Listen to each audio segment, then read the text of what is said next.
नमस्कार। Hello DD कार्यक्रम में आप सभी दर्शकों का हार्दिक स्वागत है। हमारी फिल्मी दुनिया में जब गीतों की बात चलती है तो ज़्यादातर गायक यहाँ मोहम्मद रफ़ी या किशोर कुमार बनना चाहते हैं, गायिकाएं लता मंगेशकर, आशा भोसले बनना चाहती हैं और सुनने वालों के दिलो दिमाग में भी ये आवाज़ें कुछ इस तरह रच बस गई हैं कि किसी नई आवाज़ को, नए स्टाइल को स्वीकार करने में थोड़ा वक्त लग जाता है। लेकिन पिछले कुछ सालों में नौजवान गायकों की एक ऐसी पीढ़ी सामने आई है जिनके आदर्श तो यही गायक हैं, लेकिन जो इनकी छाया से बाहर निकलकर अपनी पहचान बना सके हैं। इन गायकों का संघर्ष दो तरफा था। एक तरफ अपने साथ आए गायकों के बीच में अपनी जगह बनानी थी और दूसरी तरफ अपने सुनने वालों के दिलो दिमाग में अपनी पहचान। लंबे संघर्ष के बाद कुछ ही गायक इस इंडस्ट्री में टिक सके हैं। उन्हीं में से एक आज हमारे मेहमान हैं और आज आलम यह है कि हिंदी फिल्म का लगभग हर दूसरा प्रसिद्ध गीत इन्हीं की आवाज़ में है। तो स्वागत कीजिए हमारे आज के मेहमान का, यानी सुप्रसिद्ध गायक बाबुल सुप्रियो का। बाबुल नमस्ते, गुड मॉर्निंग, आपका स्वागत है हमारे कार्यक्रम में। पहले तो ये बताइए कि ये जो टिपिकल हमारे इंडस्ट्री में कहा जाता है स्ट्रगल, संघर्ष, ये इतना लंबा जो स्ट्रगल होता है, संघर्ष होता है, ये थका देने वाला, निराश कर देने वाला नहीं होता?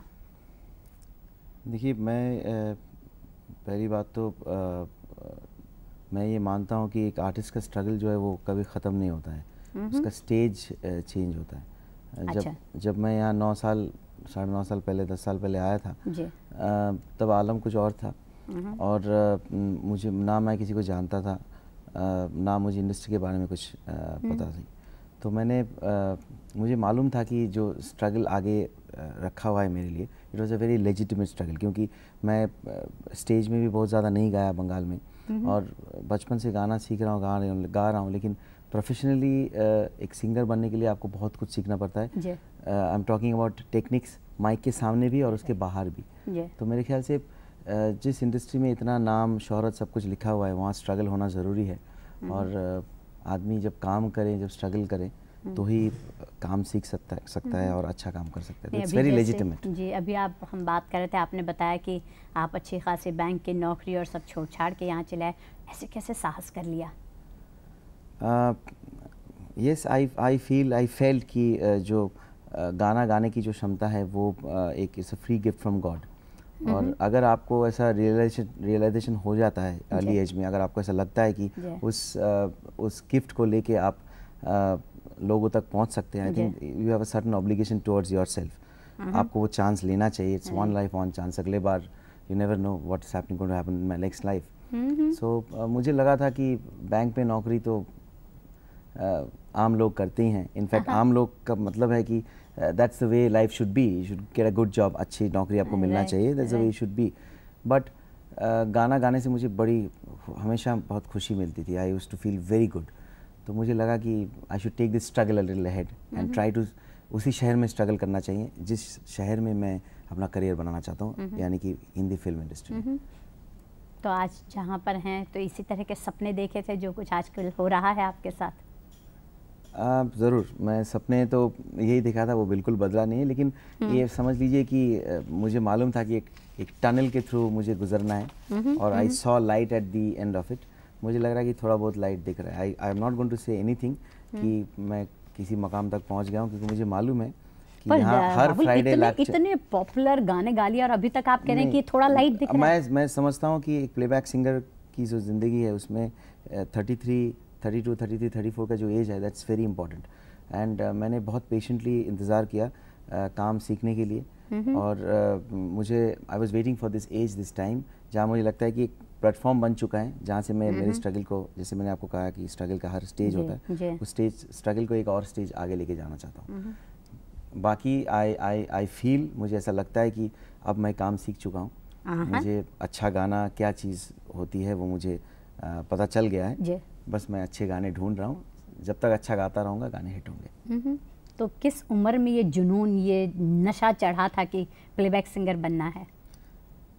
मैं ये कहूँगा कि व्हेन आई वाज से 15 साल 16 साल की उम्र से जो है ये चाहत दिल में धीरे धीरे, देखिए एक होता है कि जब भी कोई आर्टिस्ट अपना शहर छोड़ के दूसरे शहर जाता है उसके पास एक ही एसेट होता है, वो खुद ये बिलीव करता है कि मैं कर सकता हूँ, फिर बाद में it comes to convincing others. Right. एक एंटरप्रेन्योर ढूंढने की बात आती है जो आपके टैलेंट के ऊपर विश्वास करके आपको काम दे।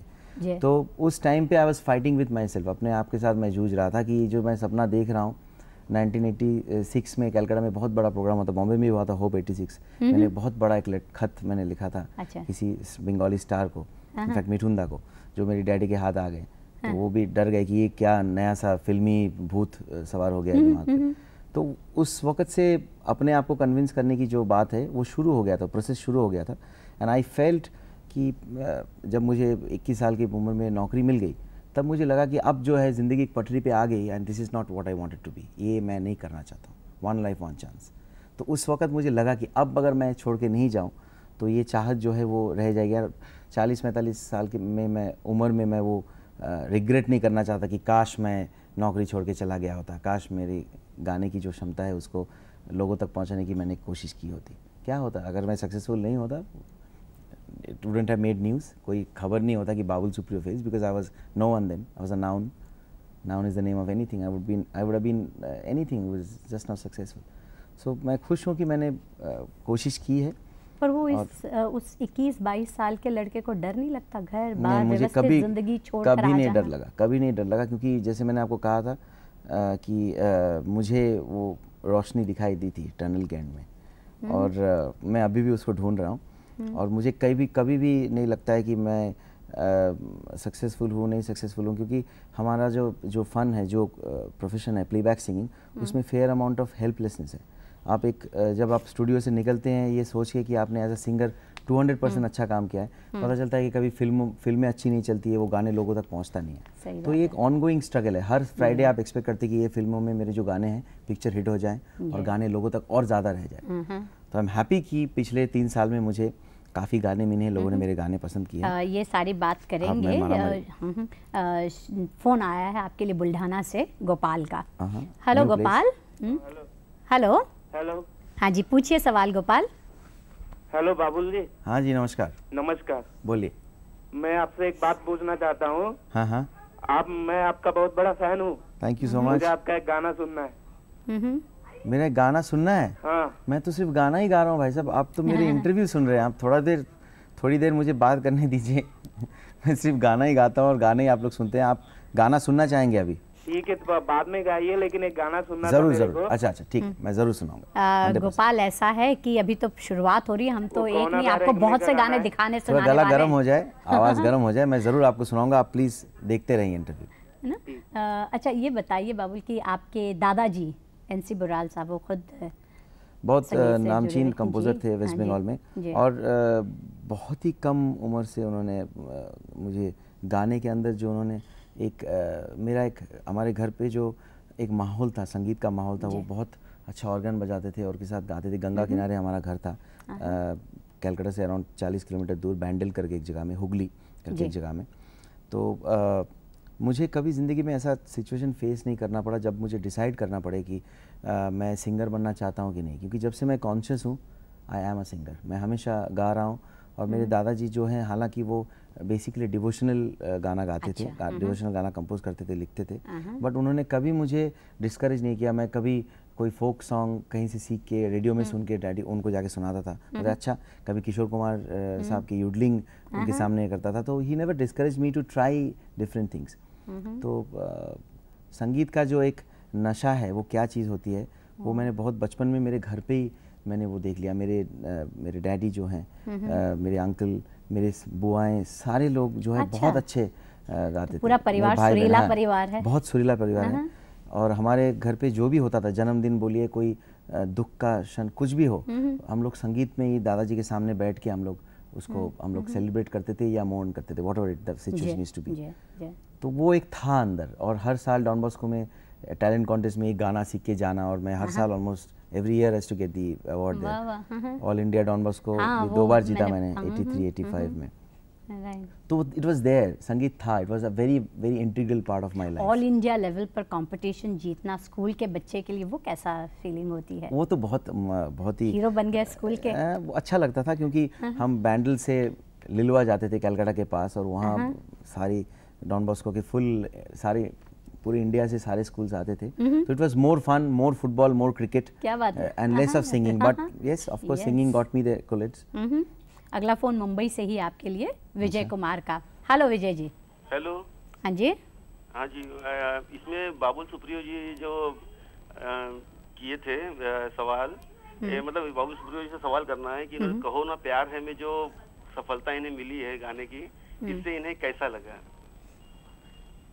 अब भाई साहब अच्छा ही लगा होगा, क्योंकि मैं 93 में बॉम्बे आया और मैं एक आइडेंटिटी क्राइसिस बोलिए, जैसे आपने कहा है शुरू में कि लोग किशोर कुमार साहब, रफ़ी साहब, इनका एक, जैसे हम लोग हिस्ट्री में पढ़ते हैं, Mughal school of art, Gandharva school of art, Dravidian school of art.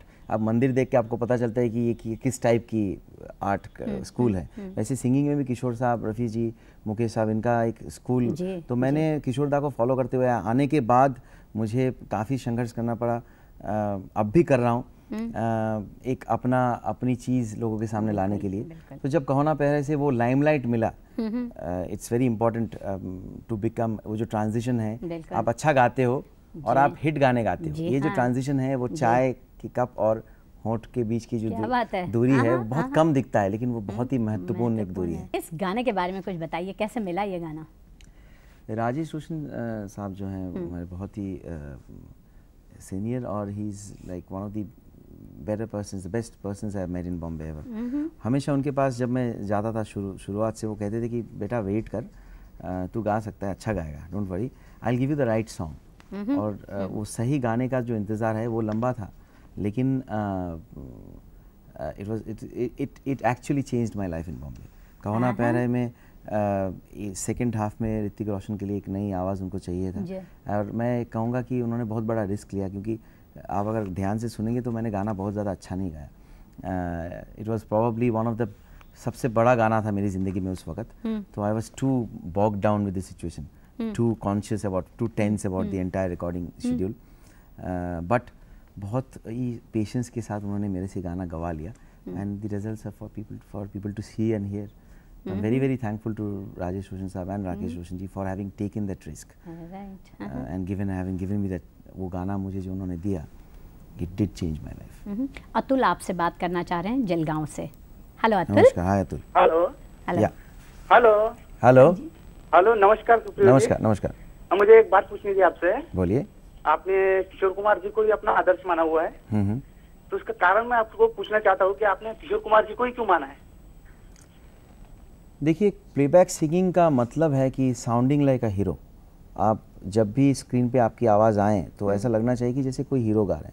तो मुझे लगता था कि किशोर दा की जो आवाज़ है, it was the epitome of heroism. वो जब भी गाते थे वो एकदम सैड, मतलब बहुत ही डिप्रेस्ड गाना भी गाते थे तो भी लगता था कि एक हीरो गा रहा है। I always like that and always felt, बचपन से मुझे लगता था कि वो तरह तरह के गाने गाते थे, अलग अलग किस्म के गाने उनकी आवाज़ में, हर गाना अच्छा लगता था।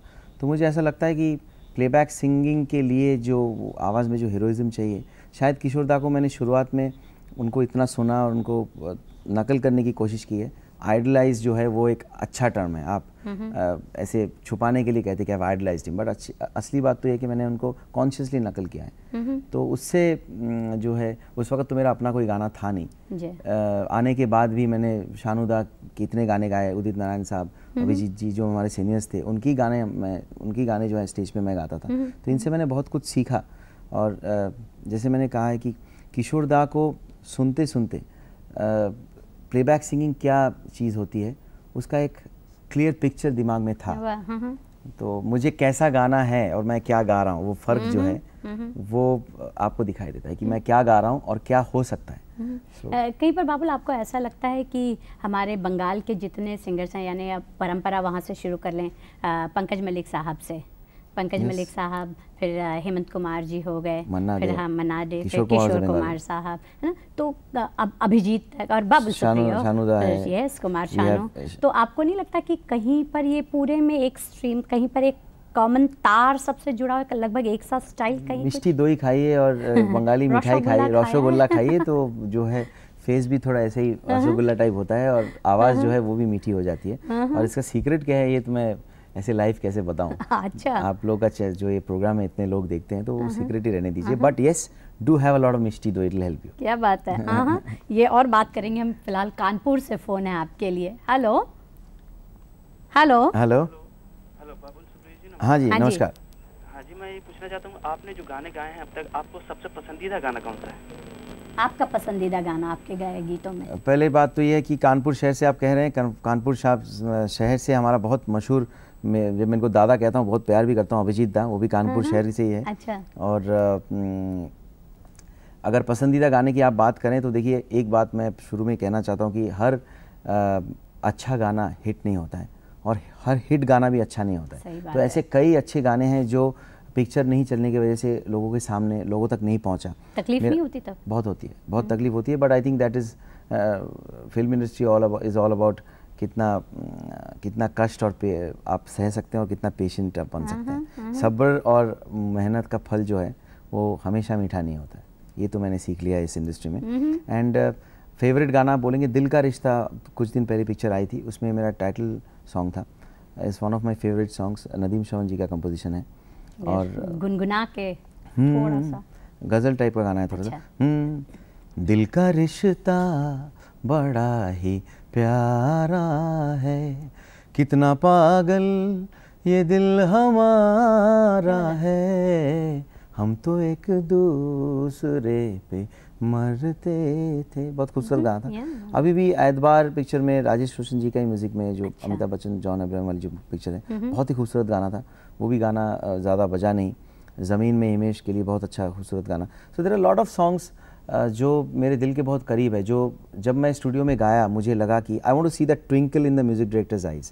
क्योंकि म्यूज़िक डायरेक्टर जो है, हम सिंगर्स जो हैं वो थोड़ा बहुत शायद आम लोगों से ज़्यादा फेस रीडिंग कर लेते हैं। अगर आप म्यूज़िक डायरेक्टर हैं, आप जब मुझे गाना गवा रहे हैं, वो आपका क्रिएशन है। और मैं ये बहुत ही ऑनेस्टी के साथ बोल रहा हूँ, lot of singers would disagree with me, but I would like to say कि म्यूज़िक डायरेक्टर, लिरिसिस्ट,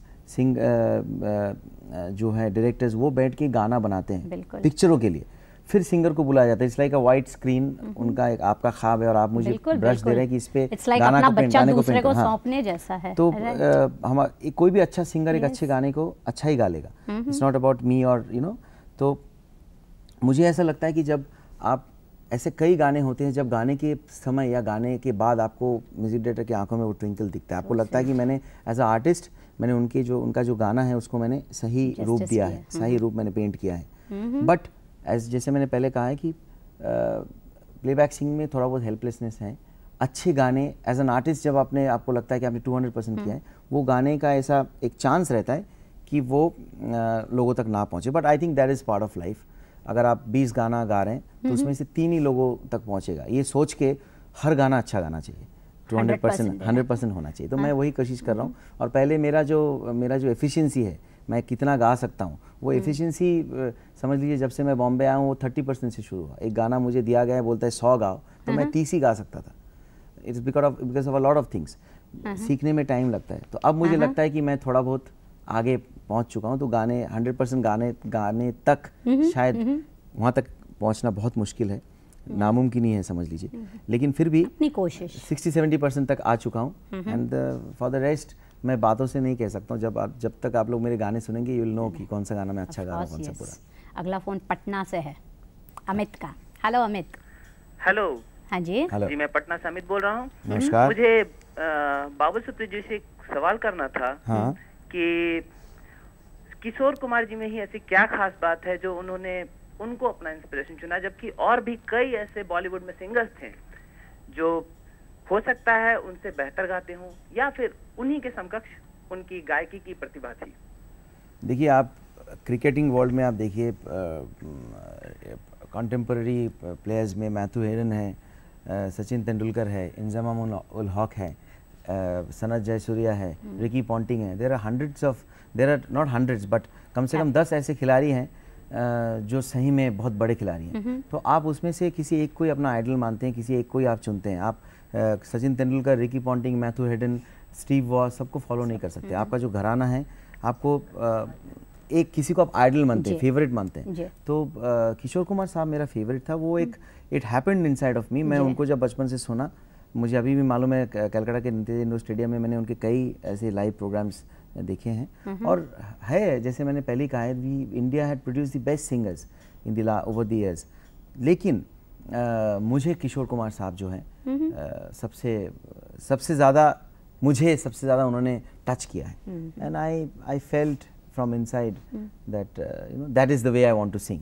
तो इसमें एक चॉइस की बात है। मैं ये बताइए, आपने कभी यानी आपके दादाजी इतने बड़े कंपोजर और सब, तो कभी रविंद्र संगीत यानी कम से कम मैं 300 रविंद्र संगीत बाय हार्ट जानता हूँ। क्या बात बाय है, हार्ट कम से कम 300-400। और तो मिष्टी दोही के साथ ये बात भी कहिए ना, रविंद्र संगीत की बात। रविंद्र संगीत बहुत ही खूबसूरत सब गाने हैं। मैं एक एल्बम बना चुका हूँ और I am working on one other album. आप अगर रविंद्र संगीत की जो किताब है गीतोबितान जो है, जब उसको अगर आप उसको खोलेंगे तो अपने आप को एक्सप्रेस करने के लिए, कोई भी सिचुएशन हो ज़िंदगी में, अपने आप को एक्सप्रेस करने के लिए आपको हर सिचुएशन के लिए कम से कम 10 गाने मिल जाएंगे। रविंद्र संगीत जो है इतना गहरा है, खजाना है, इतना गहरा है।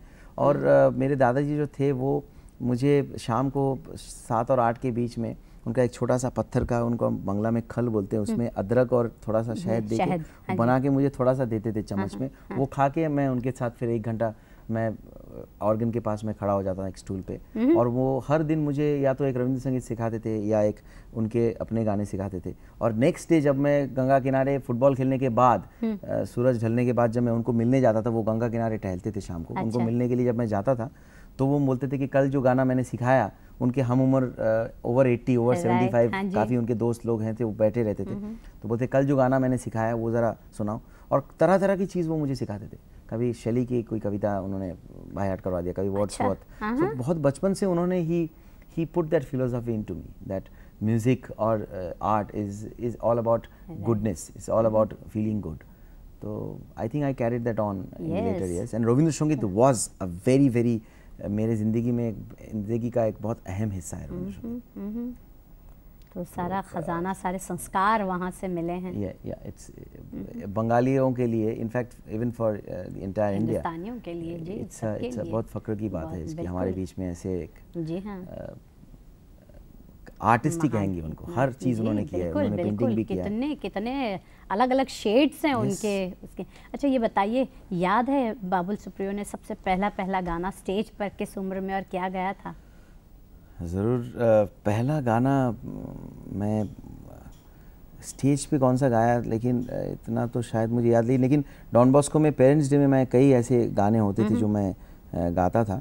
और हाँ, मेरे दादाजी के साथ मैं ब्राह्मो समाज कलकत्ता में है, पूरी इंडिया में है, जो राम मोहन रॉय साहब ने जो उन्होंने एक मूवमेंट शुरू की थी Brahmo. It's kind of religion जिसमें निराकार का पूजा होता है। अच्छा। कोई आकार का पूजा नहीं होता है। निराकार, हाँ, तो ब्राह्मो समाज जो कलकत्ता में थे, वहाँ माघोत्सव होता है माघ के महीने में। तो हमेशा दादाजी मुझे लेके जाते थे। आई एम श्योर कि वही पहला स्टेज था जहाँ मैंने गाना गाया। और उनका एक बहुत ही खूबसूरत गीत था, बहुत पॉपुलर गीत है, जो बंगला में ऐसा है कि मन ना रंगाए कि भूल करिए कापड़ रंगालो जोगी मंदिर तले आसन पातिलो शिला पूजनेरो लागी।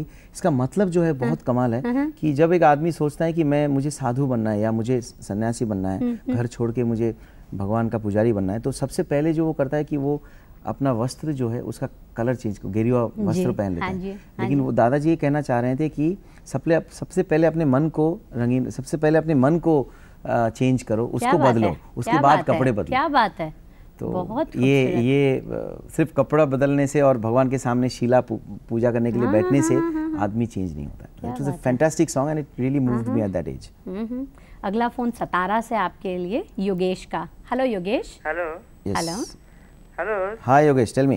सर, मैं आपसे एक सवाल पूछना चाहता हूँ कि आपने किशोर कुमार साहब के बारे में बहुत सी बातें की अभी, तो किशोर कुमार साहब ने गाया हुआ ऐसा कौन सा गीत है जो कि आपके दिल को छू लिया? ऐसा कौन सा गीत है? ऐसे सैकड़ों गीत हैं। देखिए, जब एक आर्टिस्ट ओवर द इयर्स गाता रहता है तो वो धीरे धीरे अपना एक स्टाइल बनाने की कोशिश करता है। मैं भी उस स्टाइल को बनाने की कोशिश कर रहा हूँ, मैं भी उसको ढूंढ रहा हूँ। और मैं कहाँ तक उस काम में कामयाब हूँ, मैं खुद इसके बारे में कुछ नहीं कह सकता हूँ। लेकिन कुछ लोग ऐसे कहते भी हैं मुझे कि अब ज़्यादा किशोर कुमार या आप सुनते सुनते कभी आप ओवरवेल्म्ड ना हो जाए, इन द सेंस उसी में नहीं बह जाए। उनके इतने गाने में सब लोग सुनते हैं, और जब आप उन गानों को सुनते हैं आपको लगता है कि अगर ऐसा गा लिया होता मैं तो कितना अच्छा होता। और हर कितने नए गीत हमारे सामने आते हैं सुनते सुनते। जैसे मैं आपको 4-5 दिन पहले की बात कह रहा हूँ, शंकर जयकिशन साहब के लिए किशोर दा ने बहुत ही 10-15 गीत उन्होंने गाए होंगे या उससे कम होंगे। तो एक गाना मैंने सुना, काफ़ी लोगों ने सुना होगा, मैं कहूँगा कि मैं पहली बार सुना, मुझे इतना अच्छा लगा। उसका लिरिक्स भी इतना अच्छा है। जाने अनजाने लोग मिले मगर कोई मिला ना अपना, क्या क्या हमने सोचा था, रह गया बन के सपना, ओ जाने अनजाने। बहुत ही फेमस गीत था। और मुझे कुछ दिन पहले, अब जब पाकिस्तान हम टूर करने गए थे तो वहाँ जतिन ललित साहब मुझे बता रहे थे, जतिन जी कह रहे थे कि इस गाने के लिए जब रिकॉर्डिंग, जिस दिन रिकॉर्डिंग होना था, किशोर दा कुछ 2-3 घंटा बाद उस स्टूडियो में पहुंचे। और तो शंकर साहब जो है, शंकर जयकिशन में, वो बहुत गुस्से हो गए थे कि किशोर हमको इतना वेट कराया, नहीं करना है गाना आज रिकॉर्ड। बहुत गुस्सा हो गया, नहीं आज नहीं करेंगे। तो किशोर दा बोले नहीं, मेरी कोई मजबूरी थी, मैं कुछ परेशानी में हूँ, आप सिर्फ गाना रिकॉर्ड कर लीजिए, फिर बाद में हम बातें करेंगे, आप सिर्फ गाना रिकॉर्ड कर लीजिए। तो फिर जब कैसे भी करके उन्होंने मना लिया, जब गाना रिकॉर्ड किया, जब गाना सुने तो स्टूडियो के अंदर का जो माहौल जो पैदा हो गया था, तो मेरे ख्याल से कि इस टाइप के गाने जो है, गाने के अगर आप लिरिक्स सुने, ऐसे कई चीज़ होता है जो आप सोचते हैं और नहीं होता है, और वही ज़्यादा होता है।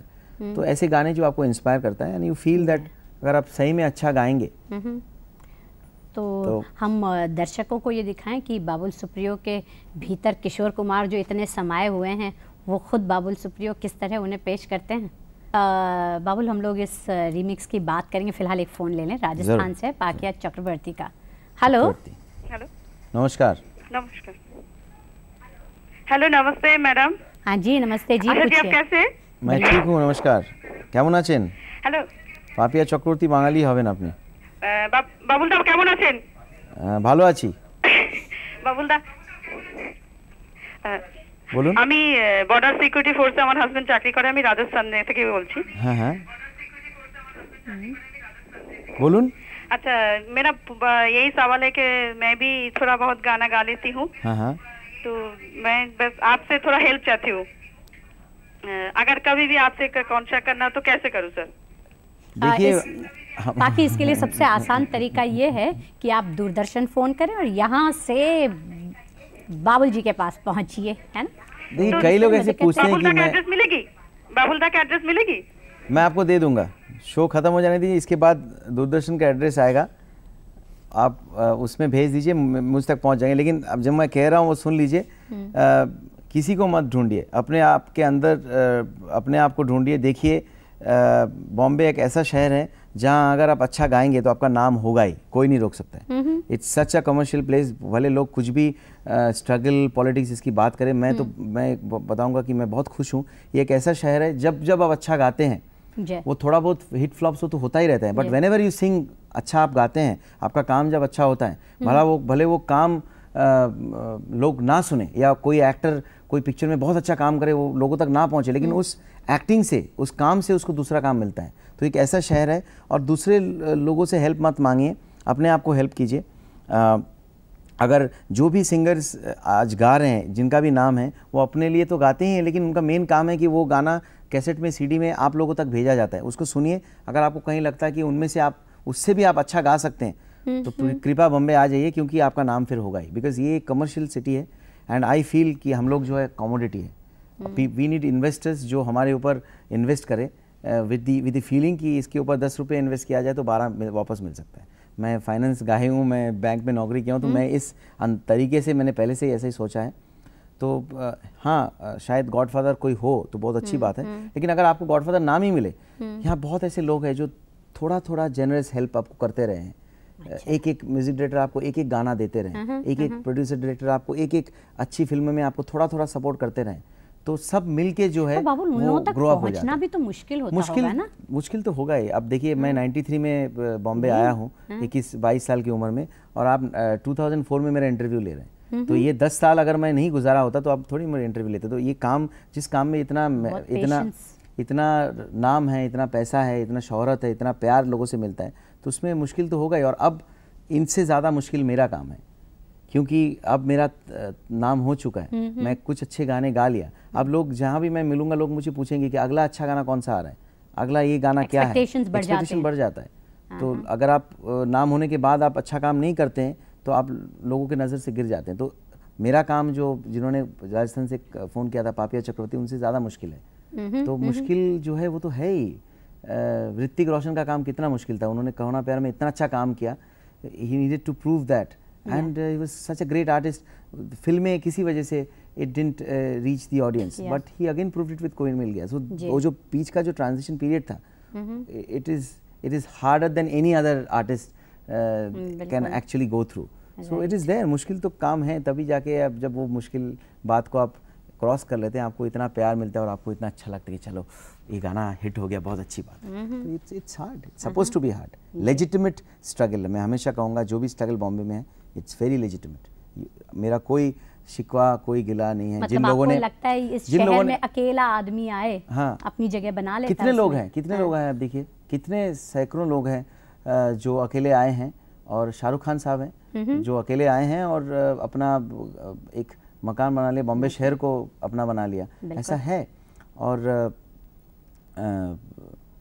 अगर आप अपने आप पे भरोसा रखते हैं, अगर आप if you are convinced from inside कि मैं कर सकता हूँ, तभी जाके आप सामने वाले को कन्विंस कर सकते हैं कि हाँ मुझे काम दीजिए, मैं कर सकता हूँ। तो ये स्ट्रगल आसान होना नहीं चाहिए। अगर आसान होता तो आप काम सीख ही नहीं पाएंगे। आप मेरे 95, 96, 97 में गाए हुए गाने सुनिए, आपको एक भी गाना अच्छा नहीं लगेगा।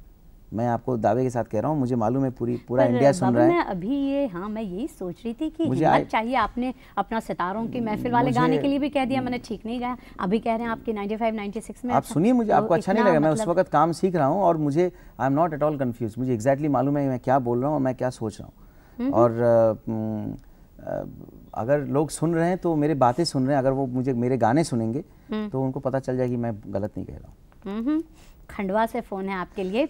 नमस्कार। मैं अभी खंडवा गया था कुछ दिन पहले। और किशोरदा का समाधि, उनका घर, उनका पूरा घर मैं देखा। उनका जो काम करते थे, उनका क्या कहूँ, उनका जो राइट हैंड थे जी, वो बहुत ही बुजुर्ग ओल्ड मैन है। उन्होंने पूरा किशोरदा का घर दिखाया, जिस बेडरूम, उनका जो बेडरूम है।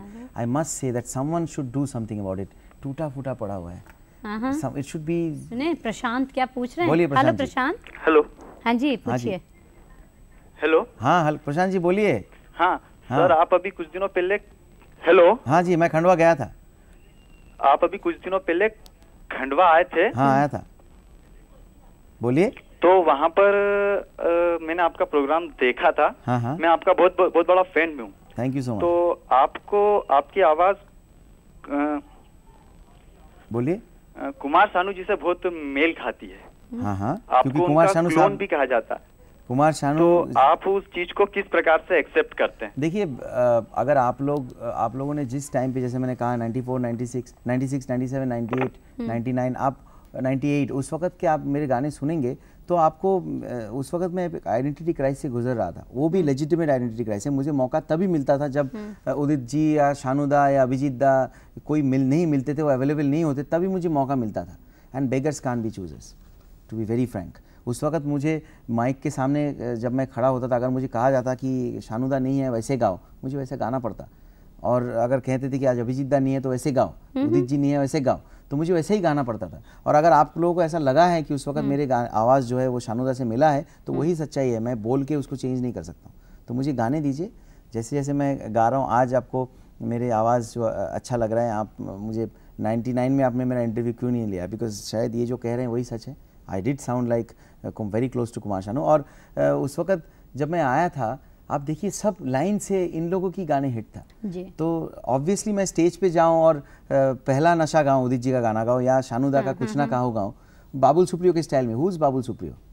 आप सुनेंगे नहीं, आप बोलेंगे अरे क्या कर रहे हो भाई, ये क्या आप किशोर दा का गाना आप किसी और स्टाइल में गा रहा हूँ, लोग नहीं सुनेंगे। आप अभी आपने थोड़ी देर पहले ज़िंदगी के सफ़र में गुजर जाते, वो मैंने अपने मेरे अंदर जो बातें हैं, इन द सेंस मैंने ज़िंदगी को जिस तरीके से देखा है, ज़िंदगी के सफ़र में गुजर जाते हैं जो मकाम वो फिर नहीं आते। I have my own feelings about that particular line. वो जो लिरिक्स मैं कह रहा हूँ, मैं अपने अंदर मैंने जो चीज़ें देखी हैं जिनको मैं मिस करता हूँ, उसको सोच के मैंने गाया है। तो ऑब्वियसली आप उसको सुनिए, उसके साथ दूर दूर तक किशोर दा जैसा मैं गा ही नहीं पाया, मैंने अपने अनुभव जो है उसमें मैंने डाला है। तो इसके लिए वक्त चाहिए।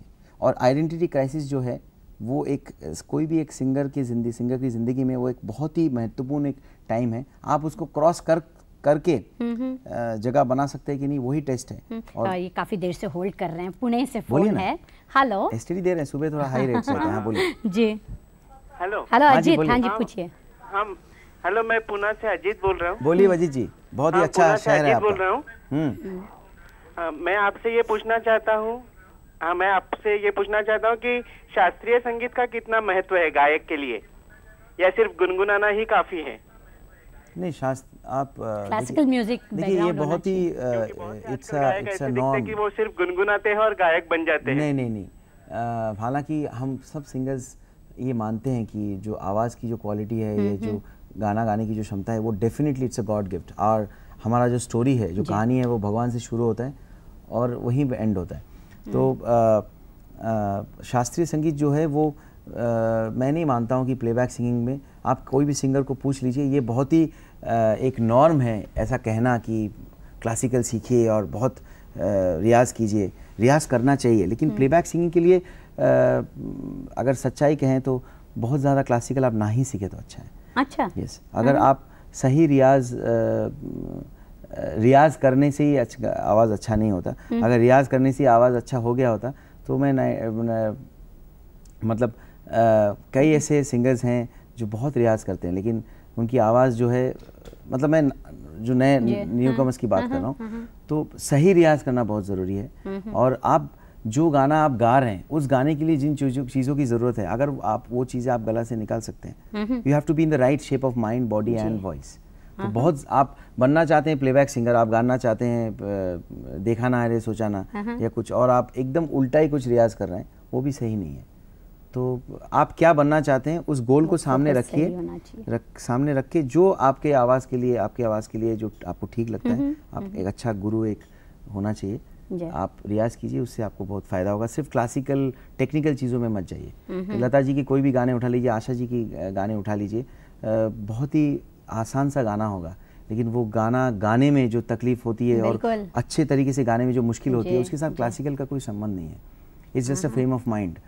और मैं ये आशा जी के साथ मैंने पूरी दुनिया में बहुत सारे शोज़ किया। उन्होंने पंडित रमेश झूले जी जो मेरे गुरु जी हैं, उनके साथ भी वो भी रियाज़ करते थे। उनके साथ मेरी मुलाकात उन्होंने करवाई, तो मैं उनके साथ रियाज़ करता हूँ। कोशिश करता हूँ कि जितना देर हो सके, जितने बार हो सके हफ्ते में। बट एज आई सेड, ये सिंगर की जो ज़िंदगी है वो बहुत छोटा है। कभी वो 5 साल का होता है, कभी 1 साल का भी होता है, कभी 10 साल है। आप बहुत अच्छा गा लिए तो आप 15 साल की आपकी ज़िंदगी हो सकती है। तो उस समय में वक्त बहुत कम होता है।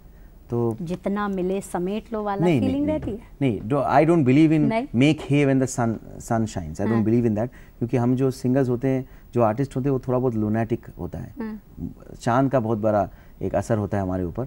तो you can also you know do great things for yourself when the moon is shining on you. So make hay when the sun shines is not true for artist. चांद भी बहुत अहम चीज़ होती है।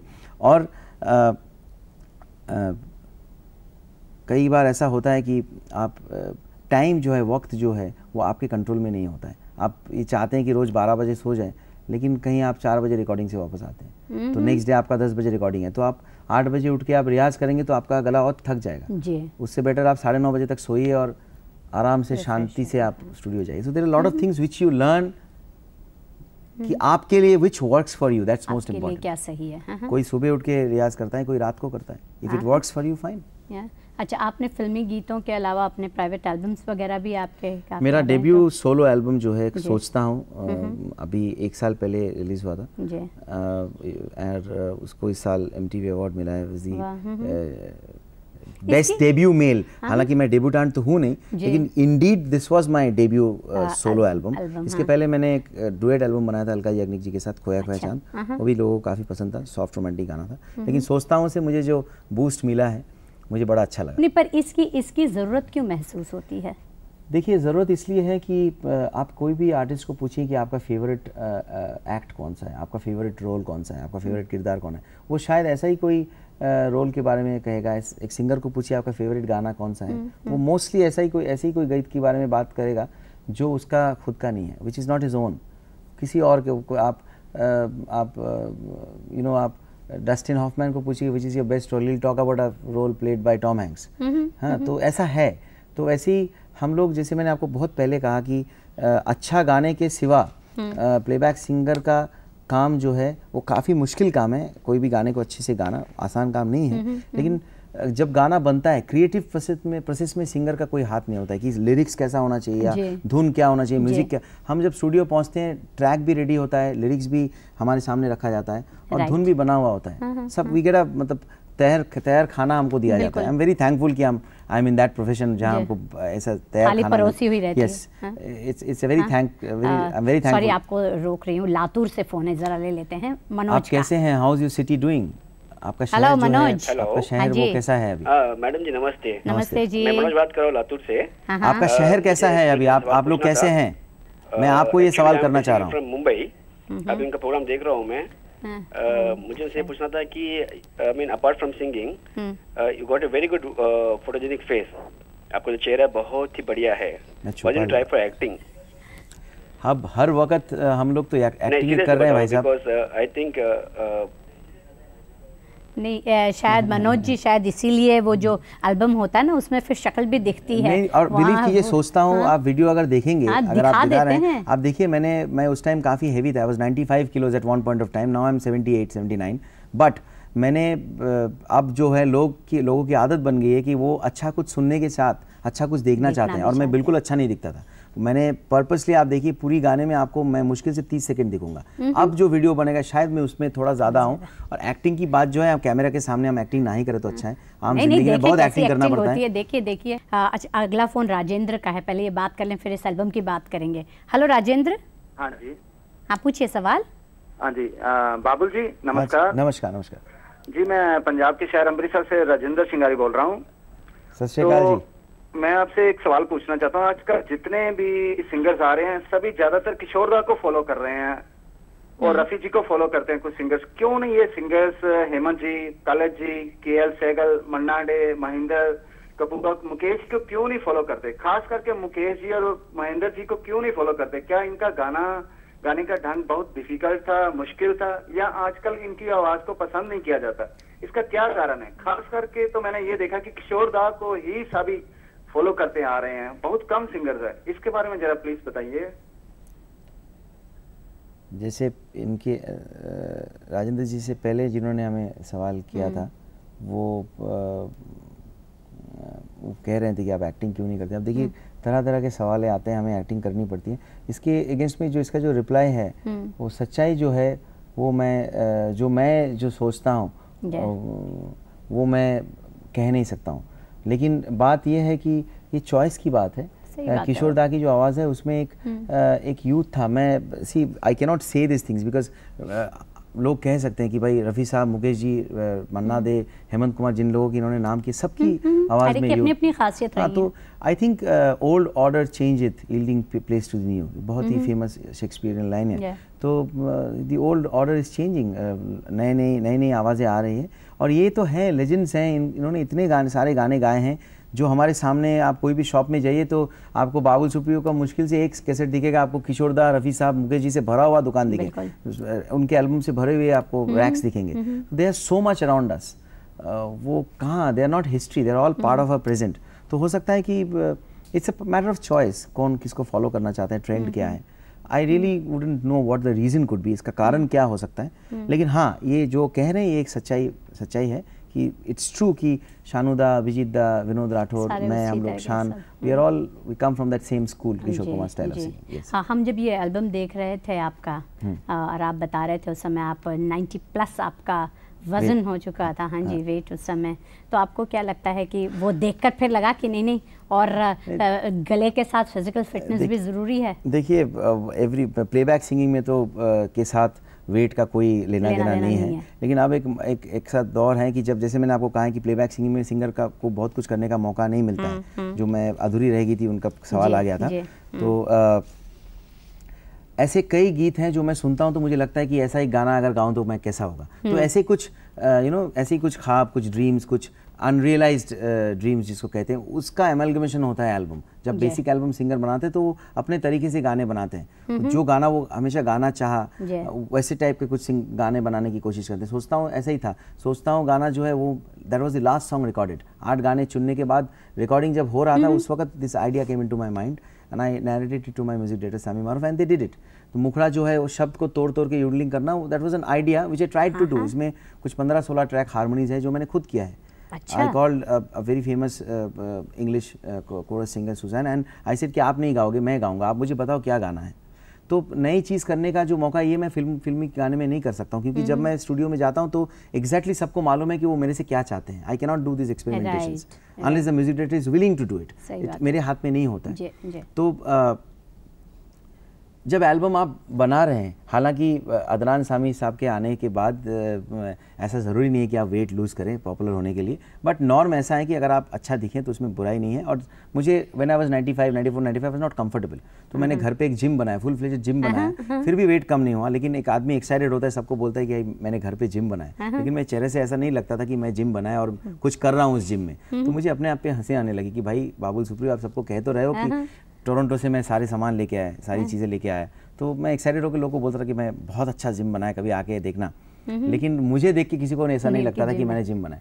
तो आफ्टर सम टाइम, जब वो excitement नीचे हो गया, कम हो गया, तब मुझे महसूस होने लगा कि नाउ आप लोगों को मुझे देख के लगना चाहिए कि मेरे घर पे जिम है। तो समय खत्म हो रहा है, इसलिए बातों का सिलसिला बहुत है। पर मुझे ये लग रहा है बाबुल से बात करके आज किसी अलग व्यक्ति से बात की, यानी जिसके पास रविंद्र संगीत भी है और सारे इस तरह के गीत, और जो शैली की बात कर सकता है, शेक्सपियर की बात कर सकता है, जिम की बात कर सकता है, और बड़ी ईमानदारी से अपनी गायकी की भी बात करता है। ये ईमानदारी यूं ही बनी रहे बाबुल, और अब बढ़िया बढ़िया गीत हम श्रोताओं को दें। हमारी शुभकामनाएं आपके साथ हैं। बहुत बहुत धन्यवाद। Thank you so much. Pleasure.